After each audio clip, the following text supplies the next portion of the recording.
All right, everyone. Right now, Trump is at a bottom, a trough within his approval. He's still at about 45%, though, which used to be about as high as he could ever get close to. The funny part is, though, if you look at a longer-term trend line of his approval, really the upswing in his approval started back in October of last year. It's been a 6-month-long trend, actually, at this point, almost 7. I looked at RCP. When you look at graphs, a lot of times people look only at the shortest term up or down swing. So like recently Trump was on the upswing. He was at around 44, he hits 47, which by the way is or almost 48, which by the way is the magic number for re-election. He goes up and down within a range of about 5 points, and he's continued to do this for quite some time. But the long-term trend is upwards, and it's a rise of about 2 points over that period. If nothing else significant happens to break that long-term trend line, if that very linear, very stable line continues within that very short range, Trump will be at 48% on election day, roughly, somewhere around there. He will then be reelected. Like when people are looking at matchup polls right now between Biden and Trump, they've got to understand you've got a newly minted, at the moment, largely gaffe-free Democratic candidate being compared to a dude who's at the bottom of his approval trough. When he's at the top, those matchup polls look wildly different. And we've had this before. And by the way, those, when you repeat one-off polls and you say, well, Biden beats Trump 11 points in a national matchup, first and foremost, that's a single poll, not an aggregate. Some of them show him almost dead even. Some of them show Biden leading by more than that. We know that Biden is statistically ahead, but we don't actually know the real number. The real number is probably closer to the low single-digit range. Number two, it doesn't matter, because a lot of that extra approval comes from states that are largely blue. It's excessive approval. Here's something that we saw in 2016.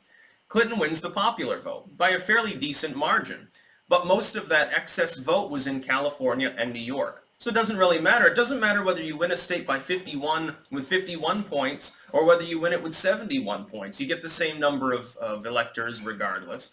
There are some people who endeavor to change this, but the whole idea is that the states are semi-sovereign entities. We're really like 50 miniaturized semi-countries with semi-independent status who pull together and pool together resources in a federalist state, specifically for greater capacity in a military sense and for trade negotiations and things like that. The initial intent of the United States, both under the Articles of Confederation and early in the Constitution period, which we're in now, was basically that. The states aren't to be considered provinces. They're states. They're basically independently functioning bodies for many purposes. That's why we've got a 10th Amendment. There's a reason that it's there.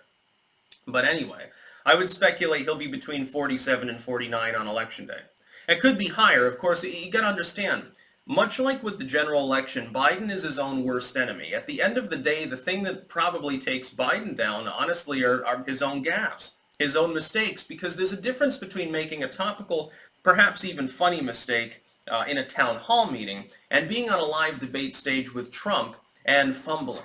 Fumbling bad.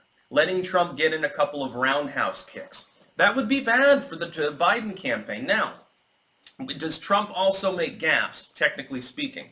Sometimes yes, but he usually does it with an odd finesse that makes it so that it's ineffective to be capitalized upon to attack him.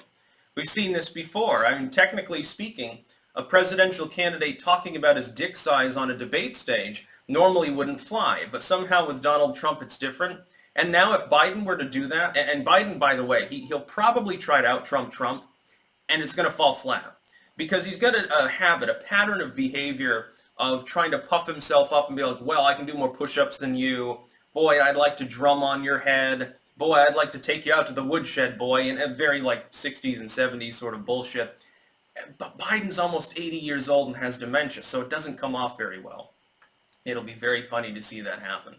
No, his approval has been rising steadily. He was bottomed out technically around 43. Now his average is 45.5, 46, somewhere around there is the rough mean of the polling within that trend line, and it's on a long-term upswing. Now, some people will, of course, opine, well, Trump has a low ceiling. The total amount of approval he can have has got to be low. I really doubt that. And we don't know where that ceiling is. See, the problem is that he's already cracked that ceiling several times fairly recently. His highest approval period was last week. So he's in a trough right now, but it's already bottomed. He'll begin rising up again. If it stabilizes, Let's say his approval stabilizes, he'd still be at 46. I argue that that's still survivable within an election. I argue that he can still win with that. I argue that there's a possibility the break-even point is probably 45%. Assuming you have a weak Dem candidate who is going to underperform in the debates, and I really do expect that of Biden. And I realize this is actually a positive for Biden from an optics standpoint, because the expectation, I think, even among his own fans in many cases, and a lot of them are hardly hardcore fans, the expectation among his fans is that he's going to fail in the debates. And I know it because I see it. I see this from people on the left. I even see it from neoliberals that really do kind of like the guy, and they're like, well, no, I'm settling for the Stewart candidate. They expect him to get fucked. Well, so anything shy of that, if he does a mediocre job, then he's done well in their expectations. That'll actually help non-demoralize them a little bit. It'll help to bring morale up a little bit within the Democratic Party that right now, I guarantee, is far more concerned internally than it projects externally. These people are concerned. They're concerned because Trump's approval didn't take a hit from the economic downturn, and probably won't. His approval on the pandemic response has consistently been above his general approval, which means it can do nothing but drag it up. By the way, when people say, well, there have been a couple recent polls showing that his pandemic approval is down and his general approval is down, ergo, there's a link between the two and it's irreversible and will continue on that trend line, I don't think so. I think that long-term, if things stay closed forever, yeah, definitely I'd deny him re-election. At that point, it would be chaos. I don't expect that to happen. I expect, based on the constantly adjusted death rate, the bulk of asymptomatic cases, the lack of it spreading out of control as was predicted in some of these places, I believe that this pandemic will not be over, but it certainly will not be a major issue by Election Day. The only major issue part of it will be Trump's response, whether it's a yay or a nay from the American people on it. That will become a major issue. I don't even think it'll be the most major issue. The economy probably will be.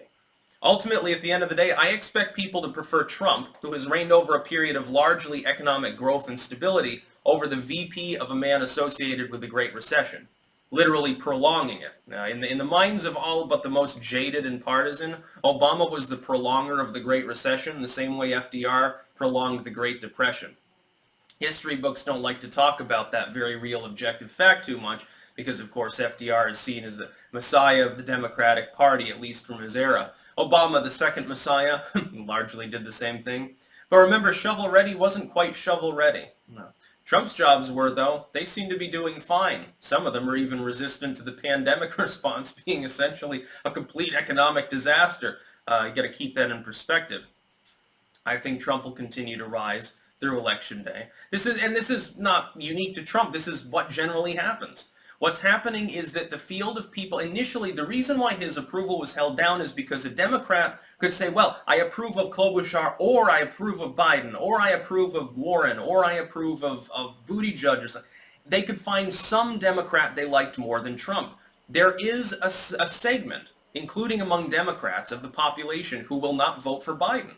It's not large, but it exists. These people, as a result of that, are more likely to adopt a pro-Trump stance, or at least a stance neutral towards Trump.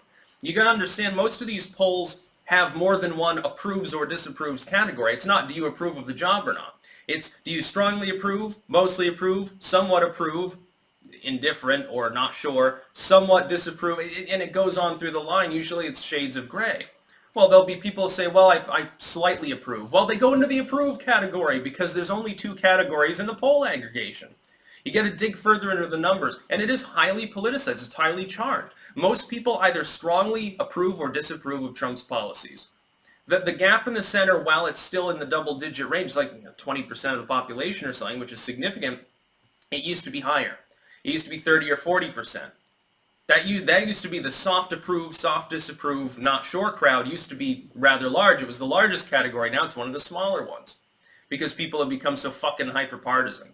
But I don't expect that to keep his approval down. I expect it to go back up here, and he'll be back around 46 within a week or two, in the aggregate, of course, which is the poll of polls. This is the basic trend line. It's gently sloping upwards. He's got many months till Election Day. At this rate, gaining a point every other month or so, on Election Day, he'd be at or above 48, roughly. He would definitely be above 47 if that trend holds true. I'm trying to figure out a way in which Biden could expand his coalition. I think he's likely to choose Kamala Harris as his running mate, and that would actually, I think, decrease his coalition. He'd gain a core of hardened support, which is good for turnout, but he'd lose some of the softer support. Independent voters, people who lean left, they don't have a D after their name. If he loses control of them, he's not going to do well in the Rust Belt. He's been riding behind expectations in Michigan, Pennsylvania, these other states up there where Trump cracked into in the last election. If Trump sweeps that area again, he's almost won just based on those votes. If you add that to the solidly red states that aren't really up for grabs, puts him at like 240, 250. All he needs to do is grab Florida. And the Democrats are embattled by the fact that Bernie Sanders held on long enough to praise Fidel Castro multiple times. That's going to hurt the Democrats in Florida during the election. They have to make up a little bit of extra lost ground. It may only be a half a point or so within Florida that really cares that much to hold it against the candidate other than Bernie Sanders, but it matters. And in a state like Florida, where the vote often comes down to 10 people and a dog and several dead individuals and maybe someone who's not technically supposed to vote, like someone who's a felon or an illegal immigrant, in a state like Florida that's almost completely 50-50 because of its demographics, it could definitely make a difference. I think Florida will go for Trump, by the way. I'm not calling it for him. I'm just saying if everything remains stable on this trajectory, and it could be better than that for Trump if things open up and the pandemic doesn't come roaring back to life and the economy gets fixed and everything, if that happens, his approval might be 50. It might be 50, well, maybe it goes above 50. It's always a possibility. It's just not particularly likely at this point. That's about all. Peace out.